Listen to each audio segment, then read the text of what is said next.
नमस्कार मित्रांनो, we are back with another topic. Share market खरंच कसं काम करतं, how the stock market actually works. ठीक आहे, तर चला सुरुवात करूयात. तुम्ही कधी विचार केला आहे का की शेअर मार्केट्स मध्ये नेमकं काय चालतं? काही लोक म्हणतात आज मार्केट वर गेलं, काही लोक म्हणतात आज मार्केट कोसळलं. तर पण हे वर खाली नेमकं कोण ठरवतं, हा प्रश्न कधी पडलाय का?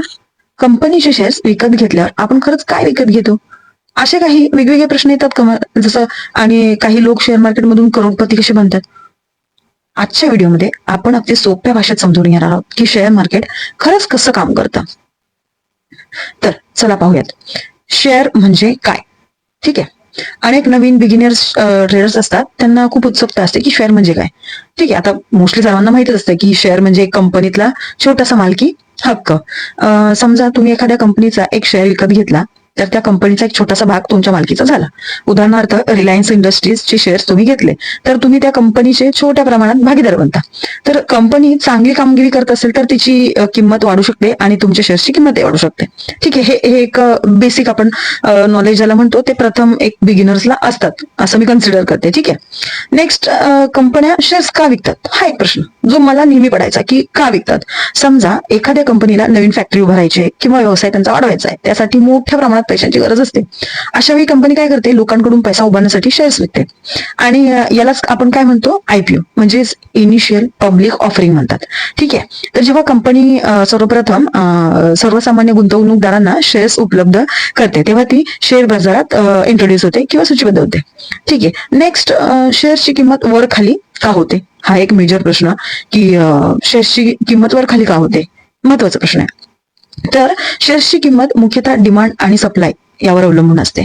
जर जास्त लोक एखादा शेअर खरेदी करू इच्छित असतील आणि विकणारे कमी असतील तर किंमत वाढते, आणि जर जास्त लोक विक्री करत असतील आणि खरेदीवर कमी असतील तर किंमत कमी होते. उदाहरणार्थ काय की कंपनीने चांगले निकाल जाहीर केले, गुंतवणूकदारांना वाटतं की कंपनी भविष्यात चांगली वाढ करेल, मग अधिक लोक शेअर्स खरेदी करतात आणि किंमत वाढते.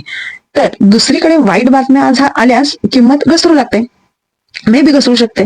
ठीक आहे, घसरेला जशी काही नाही, घसरू शकते.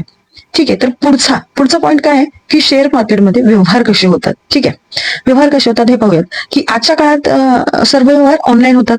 जेव्हा तुम्ही तुमच्या ट्रेडिंग ऍपवर बाय बटन दाबता तेव्हा तुमची ऑर्डर स्टॉक एक्सचेंज कडे जाते.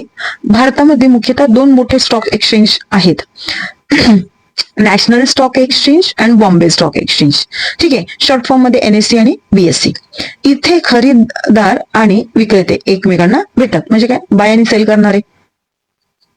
ठीक आहे, जो एखाद्या व्यक्तीला विकत घ्यायचं असतं आणि दुसऱ्याला खरेदी करायचं असतं, जेव्हा दोघांची किंमत जुळते तेव्हा व्यवहार पूर्ण होतो.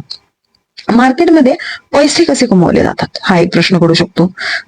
हे सर्व प्रश्न मला पडलेले प्रश्न आणि मी त्यांचे उत्तर शोधले आहेत, तेच मी तुमच्या समोर मांडते की कसे कमवले जातात. शेअर मार्केटमध्ये पैसे कमवण्याचे दोन मुख्य मार्ग आहेत. पहिला म्हणजे कॅपिटल अप्रिशिएशन, म्हणजे कमी किमतीवर शेअर खरेदी करून जास्त किमतीत विकणे, आणि दुसरा म्हणजे डिव्हिडंड.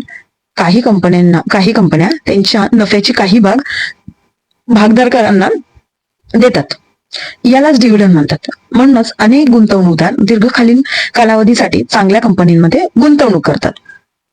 ठीक आहे, तर ही एक इनिशियल बिगिनरसाठी असणारी माहिती मी तुमच्यापर्यंत मित्रांनो शेअर केली आहे.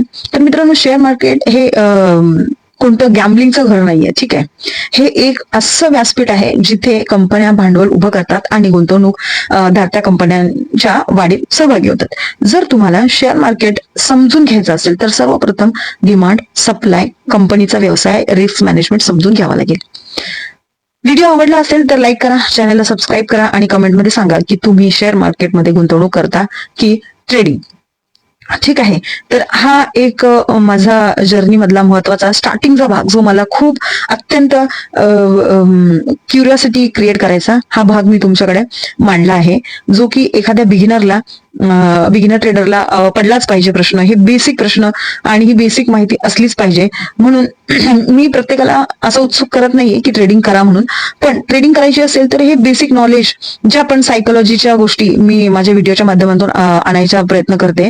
प्रत्येक व्हिडिओमध्ये मी हाच मुद्दा मांडत असते की तुमची सायकोलॉजी क्लिअर असणं खूप गरजेचं आहे, कारण की त्यावरच तुमचं पुढचं भविष्य, तुमच्या ट्रेड प्लॅन, सगळ्या गोष्टी डिपेंड असतात. तरच तुम्ही काही किंवा काही म्हणण्यापेक्षा तुम्ही प्रॉफिटेबल बनू शकता. हाच उद्देश माझा सांगण्याचा आहे की ज्या चुका मी केल्या, ओव्हर ट्रेडिंग करणं किंवा ग्रीडीनेस किंवा फिअर किंवा ह्या सगळ्या गोष्टींचा प्रभाव खूप पडतो आपल्या ट्रेडिंगवर, किंवा इन्व्हेस्टमेंट असो.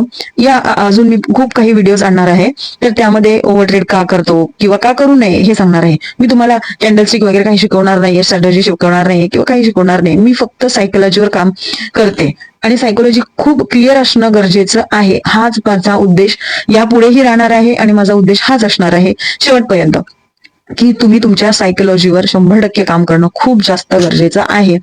तरच तुम्ही प्रॉफिटेबल बनू शकता. तर धन्यवाद मित्रांनो, एवढंच मी माझ्या व्हिडिओच्या माध्यमातून आजच्यासाठी एवढंच सांगेल. भेटूया आपण पुढच्या व्हिडिओमध्ये. Happy investing, happy trading, keep learning. Thank you, bye bye.